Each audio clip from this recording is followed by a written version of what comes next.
না না কানে কানে নাই। তাহলে হাত দিও না, ধরো ছেড়ে দাও। একটু আমরা একাই প্রশ্ন করতেন। আচ্ছা ঠিক আছে, আপনি একা একা তারপর আমাদের জন্য একসাথে। না না না একটু একসাথে একটু কি কারণে? দেখি না, একটু কথা বলি। না গো,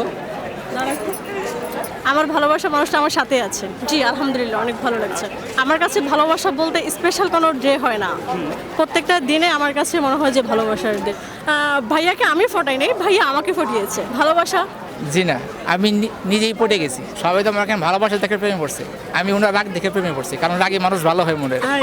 জি না, আমার সব কিছুই সব মেনে নেয়, সব রাগে আমার মেনে নেয় সে অনেক নরম মানুষ, অনেক সফট। জি আলহামদুলিল্লাহ, আমি যেরকম চেয়েছি আল্লাহ আমার সাথে এরকমই মিলিয়ে দিয়ে। আমার দৃষ্টিতে আমার হাজব্যান্ডের মতোই লাইফ পার্টনার যেমন প্রত্যেকটা কেমন? মানুষের। আমার হাজব্যান্ড অনেক মানে সে অনেক কিছু মানায় নিতে পারে, সব কিছু মিলে। জি মানায় নিতে পারে, আর তার ধৈর্য শক্তি অনেক বেশি। যদি- আমি তাকে বলতে চাই যে তুমি আমাকে এখন যেরকম ভালোবাসো সারা জীবন এভাবেই ভালোবেসো। তুমি এখন যেরকম আছো সারা জীবন এমনই থাকো।